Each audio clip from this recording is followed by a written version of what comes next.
in a delightful, surprising manner. And yes, look for it, but sometimes it doesn't happen. I remember once in Los Angeles, I was looking for an apartment. It took me 6 months. And when I was looking, I couldn't believe the junk that I was seeing. I kept saying, this is Los Angeles. It's filled with wonderful apartments. Where are they? All I could see was junky apartments that I wouldn't consider. And it took me 6 months. And then when I found the one that I wanted, it was magnificent. And the thing was that the building was being built. And I couldn't get it because it wasn't built yet. And when it was built, it was waiting for me. And sometimes that happens. You know, you look for something and you're not finding and you're not finding and you're not finding. There's a reason for that. Now, you know that you're going to get a wonderful place. Thank you for your support. You'll keep knowing that you always live in a wonderful place, that it's easy for you to find homes, and you always have a wonderful place to live. Make that your personal law. The other thing that I like, and I used this for years, was that I always have good relationships with my landlords. Because that's something that makes life a lot nicer. Yes. Let's do this gentleman over here. Thank you. I'm pretty well blessed with friends and joy, but like the other gentleman, I freelance, and so I get very well supported by the people around me, but that tends to make me feel very guilty because I can't reciprocate.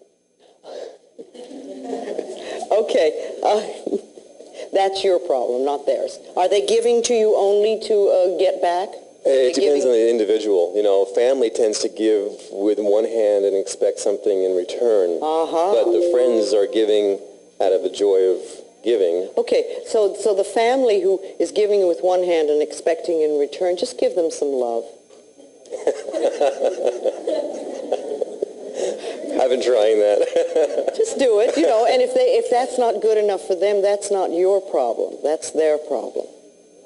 There are times in life when the universe gives to us in a form, whatever form that we may need, and we may not be able to do anything to give back or anything, and that's okay. I mean, however the universe has decided to take care of you, you say thank you. And then there will come a time in your life when you will help somebody else. I can think of many people in my life in the early days who really helped me enormously at a time when there was no way I could pay them back. But what's happened is that years later, I've taken an opportunity to help someone else. And that's the way life goes. Very often, all we do is exchange prosperity. Somebody gives you something, and you right away give it back. Or you reciprocate. Or somebody takes you to lunch, and you immediately have to take them to lunch. Or somebody gives you a gift, and you immediately have to give them a gift. Learn to receive, learn to accept, learn to say thank you and just receive. And you know, if the universe likes to know that you can receive and not just exchange. And sometimes you don't need to give back to the person that gave to you. You'll give to somebody else at another time. But learn to accept. A lot of us have problems with that. We can give, but we can't. You know, and when somebody gives you a gift, smile and say thank you. That's all you need to do is smile and say thank you. You know, if somebody gave you a gift and you said to them, oh, it's the wrong size or it's the wrong color, I guarantee that person will never give you another gift. And the universe will say, this person doesn't want any good. You know, you accept graciously, and if it really isn't right for you, then you pass it on to somebody that can use it. Same thing with compliments. If somebody gives you a compliment, smile and say thank you. Just smile and say thank you. And you know, speaking of prosperity, how do you nourish yourself? What do you do for yourself that's nourishing? What do you do to make yourself feel good, to take care of yourself, to make sure that you're in superb health, to make sure that you have lots of loving friends around you? What do you do? Do you take time to nourish yourself? Again, you know, going to the mirror in the morning, any time of the day, but I like the morning because it sets the tone of the day. And saying, what can I do for you today to nourish you? How can I nourish you? How can I make you happy? How can I make you happy? The other thing we want to do, you know, is we want to be grateful for what we do have. If we're only looking at what we don't have, if we're only seeing the lack, again, that's not a way to bring more good in. Start to be very aware of what you have and be very grateful for it so that more stuff can come in. This lady over here wants to ask me something. I saw you. Hi, I'm having a hard time receiving happiness. Actually, I'm very happy. I'm having a hard time with fear of being happy. Okay, what would happen? I'm newly married, and I'm very happy, and I feel like I'm receiving love more than I ever have. I have a 9-month-old baby who's very beautiful, and I love her very much. And I have a tremendous amount of fear that something's going to happen to her, or something's going to happen if I'm too happy. Yes. You know what that's called? That's called running anxiety. That's all it is. It's like there's an anxiety part of us that is here. And usually it gets taken care of this way or that way. We have these little things going on. When our life is really magnificent, it's like we're not handling that part of ourselves. So these thoughts come up. So when you hear them or when you feel them, just say, it's okay, I'm just running anxiety. All is well. My life is so wonderful, and I deserve, and I'm willing to accept, and I can have. That's all you're doing. Just recognize it is that little part of you is saying, well, she's not upset anymore, and we've got to do something. Something's going to go wrong. I just know it. Things are too good. Thank you for sharing. Again, thank you for sharing. I know you're trying to take care of me. One of the things that I do when a fear thought comes up is I say to it, I thank it. I say, thank you for trying to protect me. Thank you for taking care of me. I appreciate that you want to help me.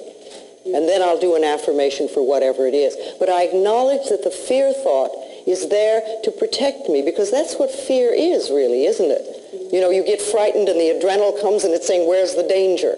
So I say thank you. And you can do the same thing for that. And just don't give it a lot of importance. Okay, let's give it to the lady in aqua here. Yes. Hi. I've read a lot of your books, and I'm really trying to practice learning and applying what I'm getting out of the books. But when I looked into the mirror, I expected to have the fear of not having enough money. But what came to me was a fear of having the money. And I sat here and thought about that. My family did keep playing these old tapes. We were poverty and welfare children. And it was always, well, rich people are no good, or they're selfish, or they're whatever. And on and so on now and on. If you have money, you're going to be no good. Oh, yeah, and you should never have a credit card. And what's really funny is I have a credit card, and I always sabotage myself with my credit cards. I always manage to have enough money to pay the rent and buy my food. And if I start making too much money or becoming too successful, I will sabotage myself so that I only provide enough money to meet my needs and not my wants. Well, then I started putting out these affirmations of it's okay to accept and to have things. And yesterday I was driving down the street and I really had a strong need for a vacuum cleaner and a typewriter. And those are like so unrelated, but I turned up the wrong street, and sitting on the corner was a vacuum cleaner that had a sign on it that said, free, it runs, take me. I stopped the car, and I got out of the car, and sitting next to the vacuum cleaner on the ground was a typewriter. There was a little Jewish man that was standing in the driveway, and I said, excuse me, are these yours? And he said, no, dear, they're yours. I have had them for so long, I don't use them. The maid has her own vacuum cleaner. You take them and use them well. And I smiled and said, thank you.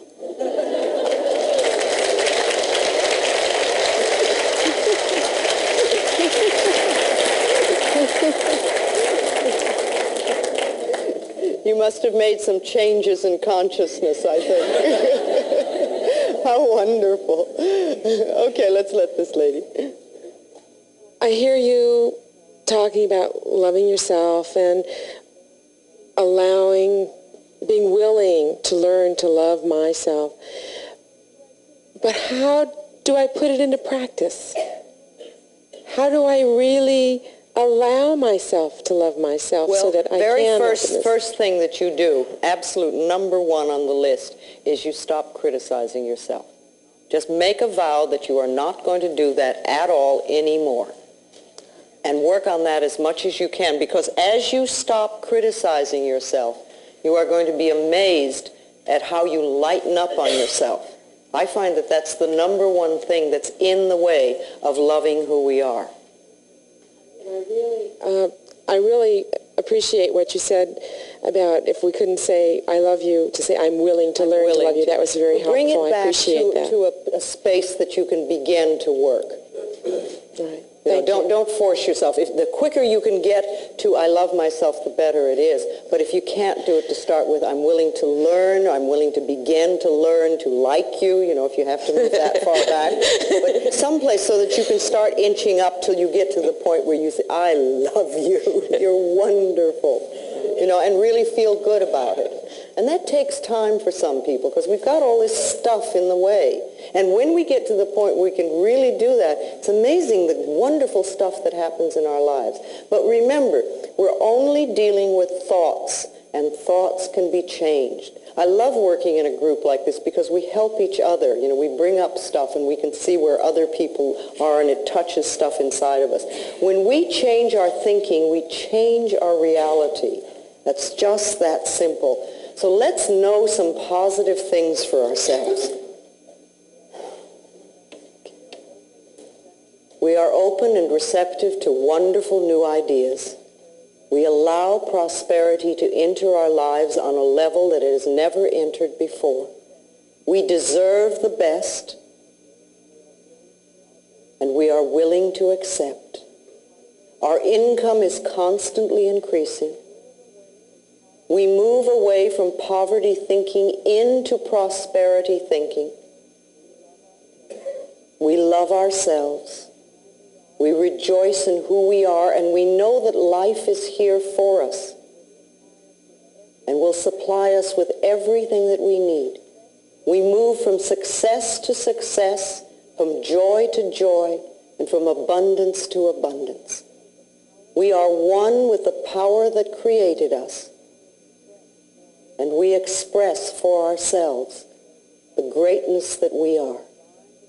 We are divine, magnificent expressions of life, and we are open and receptive to all good. And so it is. Thank you very much.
Surprising manner.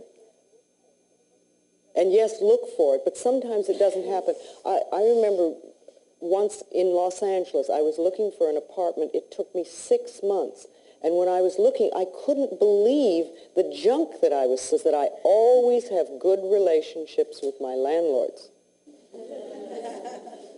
Because that's something that makes life a lot nicer. Yes. Let's do this gentleman over here. I kept saying, this is Los Angeles. It's filled with wonderful apartments. Where are they? All I could see was junky apartments that I wouldn't consider. And it took me 6 months. And then when I found the one that I wanted, it was magnificent. And the thing was that the building was being a wonderful place.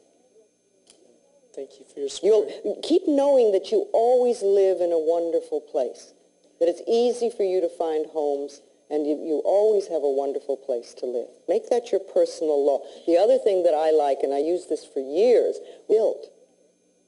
And I couldn't get it because it wasn't built yet. And when it was built, it was waiting for me. And sometimes that happens. You know, you look for something and you're not finding, and you're not finding, and you're not finding. There's a reason for that. Now, you know that you're going to get a